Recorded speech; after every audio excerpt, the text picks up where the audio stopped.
sante yàlla di julli ci Seydina Limaamul Mahdi Wulaay imaamu kulli imaamu Armayni di leen gërëm di leen sant dossier bi ñuy wax c'est un dossier ma xamante ni ça concerne tout le Sénégal gàddaay amul kenn ku ko xamatul gàddaay nag bu mu ci revenir mooy fi Seydina Limaamu jàlloon bi mu amee problème en 1986 tubaab yi gàddaay boobu moo tax mu tudd ko gàddaay kon nag buy nee gàddaay ça suppose derrière ki ko tudde moo ko moom. C'est un titre foncier 14 hectares 60 qui appartient à l'État du Sénégal sur la base de quoi j'ai acheté le bail en 2 fois et c'est inscrit sur le livre foncier. L'article 19 de la loi 2011 def naa le droit réel mooy boo defee toutes les procédures ba ñu inscrire ko au niveau de la constatation foncière c'est comme le certificat de naissance moom moo nekk nii ça veut dire amul benn werante que moom le titre bu ko defee aujourd'hui derrière quand les gens maintenant viennent occuper le terrain illégalement il y a 2 voies. Il y a la voie judiciaire où saisissez le parquet sur la base aujourd'hui de la procédure judiciaire demande à ce qu'on fasse de la démolition. L'autre procédure mooy vous saisissez l'autorité administrative qui a des pouvoirs de démolition d'office de toute construction faisant dans le titre. La DSCOS, à chaque fois que ñu fekk un terrain boo xam ne amoo titre amoo autorisation ils peuvent démolir immédiatement sans saisir le juge, ce qu'on appelle aujourd'hui c'est l'article 86 de la loi 2043 et du décret 2009-1450. Quand j'ai saisi aujourd'hui la DSCOS est partie sur le terrain avec le chef de service de l'urbanisme de Pikine. Ils ont constaté aujourd'hui l'occupation illégale.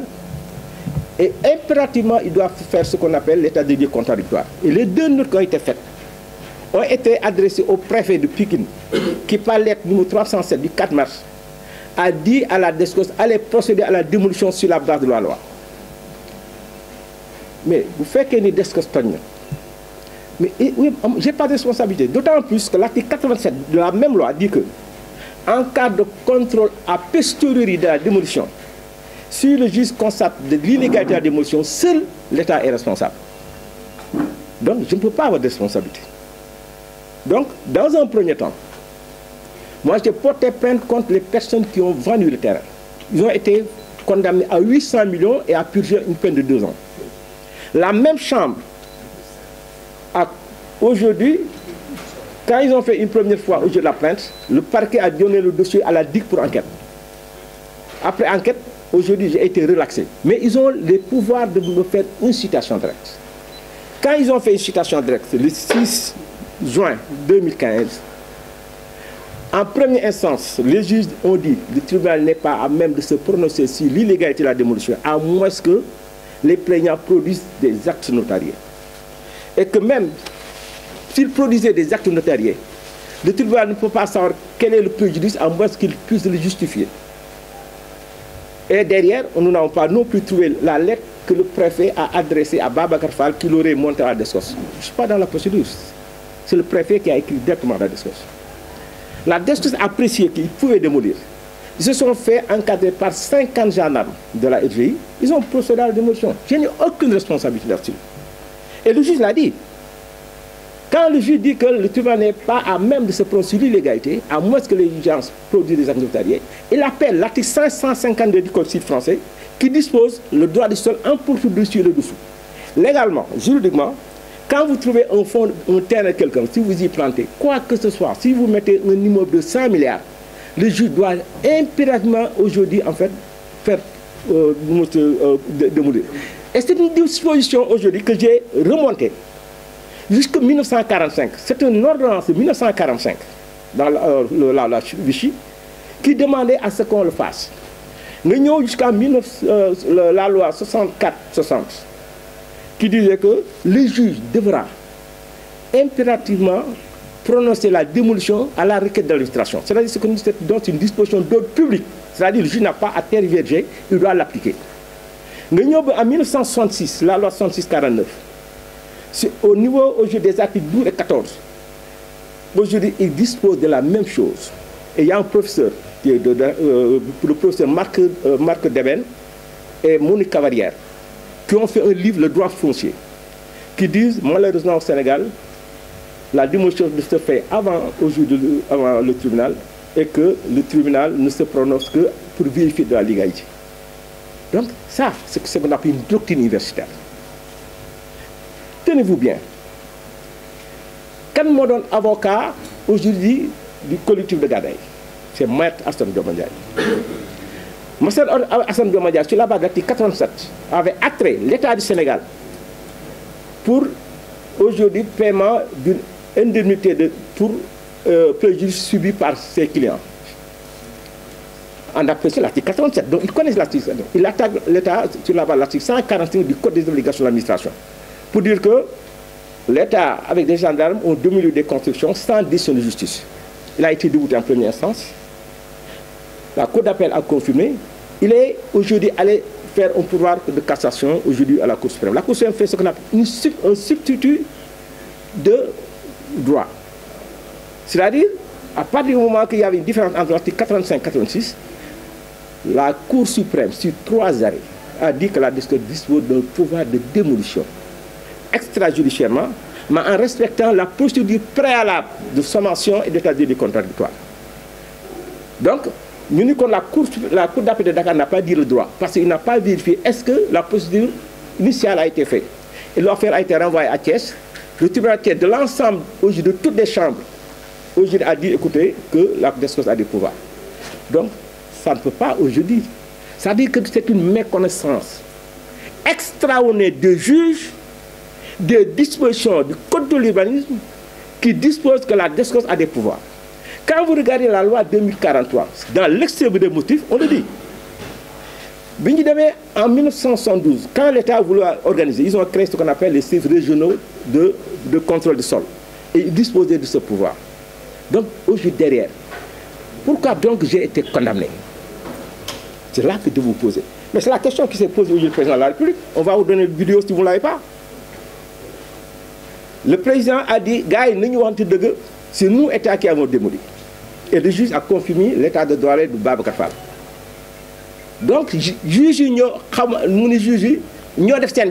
veut dire aujourd'hui c'est un scientifique. Il dit, mais comment il a pu être démosconscrit? Pourquoi aujourd'hui j'ai été condamné la première fois?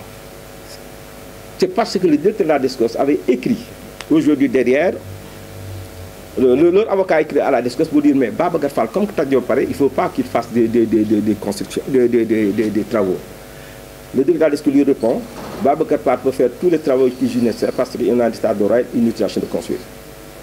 Je suis au règle de ne pas aujourd'hui satisfaire aux requêtes, à moins que le juge ne le décide. Mais comment vous allez vous penser? Je vais vous donner la lettre. Un juge peut dire que la DSCOS n'a pas dit cela. La DSCOS a dit qu'ils n'ont pas de pouvoir de démolition que sur décision de justice. Mais c'est une déformation extraordinaire qu'un élève de CI ne peut pas faire. Et c'est là sur la base de quoi? Il dit que la DSCOS aujourd'hui n'est un monotoque sans décision de justice, donc je le condamne. Alors que dans la Constitution, on dit que les lois, enfin les crimes et délits sont déclinés par la loi. Les peines qu'encourent ceux qui les commettent sont dites par la loi. Vous pouvez voir comment aujourd'hui dans le texte, mais qui wax na ma nii subsidié comme même le président de la République. Mais dégg ngeen ñu wax affaire président de la République sur le 3e mandat aujourd'hui derrière. Donc première fois demee. Donc première condamnation. J'ai fait appel. Et quand j'ai fait appel, j'ai produit l'arrêt 369 de la chambre d'accusation qui relaxait Ismaël Ndiaye, qui était le chef de brigade de la DSCOS de Pikine, qui avait démoli sans décision de justice. Mais tenez-vous bien, c'est le parquet général de la Cour d'appel qui l'a traité parce qu'ils ignoraient ces dispositions.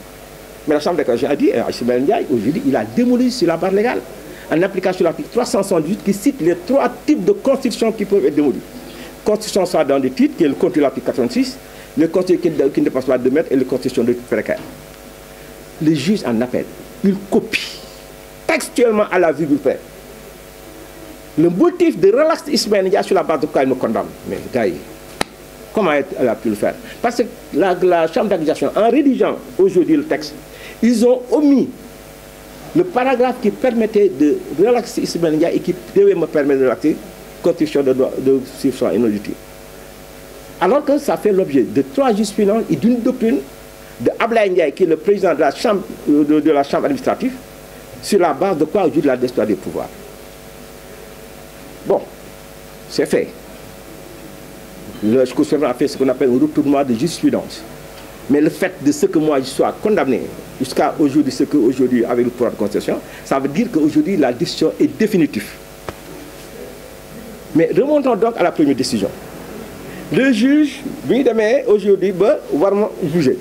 Ils ont produit ce qu'on appelle un jugement avant du droit. Parce que quand vous saisissez le parquet, vous faites qu'il y a des compléments d'information, ils peuvent saisir le juge d'instruction. Mais vous faites qu'il y a une citation directe. C'est ça le danger de la citation directe. Le juge ne peut pas saisir aujourd'hui le juge d'instruction. Mais ils peuvent choisir l'un parmi eux pour faire ce qu'on appelle un supplément d'information. Donc il faut une instruction. Pourquoi aller chercher quoi? Aujourd'hui derrière, l'acte administratif, l'acte notarié. À partir du moment où on devait me relaxer. Les juges leur disent, écoutez, mais même si aujourd'hui derrière vous l'amenez, il faut que vous situez le... Mais là, c'est grand. Moi, j'ai commencé à travailler à 21 ans. J'étais chef comptable de la BNDES. J'étais chef comptable de la BNDES Paris. J'ai mon 3e cycle de banque, donc je suis un banquier. Donc, bon, moi, je dirais facture fictive aujourd'hui derrière, mais grâce, c'est facile. Quand on leur a dit, qu'est-ce qu'ils font? Ils disent que Kenkairi, moi, je ici de suite. Bon, il y a 10 millions, il y a une facture numéro 1, 10. Mais il va changer les dates constamment, 2011-2012.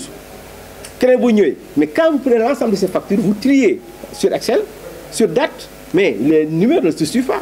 Et quand vous triez sur date, les numéros ne se suivent pas. C'est ce qu'on appelle escroquerie à jugement. Quand devant un tribunal, quelqu'un produit de faux documents pour faire aujourd'hui condamner quelqu'un pour en tirer bénéfice, ce qu'on appelle escroquerie à jugement. C'est exactement ce qu'ils ont fait. Donc toutes les factures fictives sont là. Je vais vous laisser encore bien fort avec l'ensemble des analyses. Mais le plus grave, quand aujourd'hui derrière, on leur a dit, écoutez, monsieur, il faut que aujourd'hui ils justifient. Qu'est-ce qu'ils font? Ils vont aller se faire un plan fictif. Tenez-vous bien. Ils vont aller chercher un géomètre. Ils disent, faites-nous un plan. Sur le même plan, maintenant envoyé par fichier après. Moi, j'ai une utilisation sur 204 personnes. Ils ont pu trouver 253. Comment? Parce que quand on donne ça à un géomètre, pour trouver 253, parce que bien ils font la sommation aujourd'hui de la constatation, ils ont des 200. Mais quelquefois, il faut que j'ai 253. Donc, nous devons un plan, mais d'où il leur a fait un projet de plan de restitution de quartier. Retenez un mot. Où est-ce qu'on peut faire un morceau avec un projet? Quand on parle de situation de quartier, moi, quartier, que n'importe comment, les rues ne sont pas droites. Donc, on refait aujourd'hui un plan, et vous voyez, ça, c'est un plan extrêmement difficile. Mais ce que vous allez remarquer, ici, en jaune, c'est des maisons qui n'ont jamais été démolies. Et dans le numéro 33, habite le secteur administratif qui s'appelle Babacar Tine. En face, c'est le président qui s'appelle aujourd'hui El Hadjouagé. Leur maison n'a jamais été construite. Vous pareil, avant de faire une ligne, je vous donne le transport, vérifier de vous-même que ces maisons n'ont jamais été démolies. Donc, à partir du moment que ces maisons ne sont pas démolies, ils n'ont pas pris le temps, le risque de le mettre sur la liste. Parce que vous le constatez, aujourd'hui derrière, il y a un problème. Qu'est-ce qu'ils font? Ils vont faire un plan, une liste de 253 personnes qui va correspondre effectivement à l'appui. Mais quand vous regardez les numéros 26 à 33, parce qu'aujourd'hui, ça n'a pas été démoli. Mais un juge, quelques juges qui puissent être, il fait le constat. À part des mois que nous avons, comment ils ont pu trouver 253? En créant des lots fictifs en jaune qui ne sont pas sur le plan et qu'ils ont rajouté. C'est ça. Et ça pourrait tellement servir aujourd'hui derrière pour me yobouler aujourd'hui au niveau du tribunal aujourd'hui. Mais deux preuves, il faut que nous avons deux preuves. Maintenant, aujourd'hui derrière, aujourd'hui, regardez, la technologie. Avec Google Earth, vous pouvez avoir ce qu'on appelle les images du passé. Les images, il y a des satellites qui filment tout le temps. Aujourd'hui, actuellement, il y a une qui identifier que vous êtes chez moi. Yango et tout le reste. Tout simplement parce qu'aujourd'hui, avec le GPS, on pourra éventuellement arrêter de voir les images du 4 décembre 2013. Parce que on prend pas les images tous les jours mais satellite bi daf koy def stocké ko boo demee nga xool ces images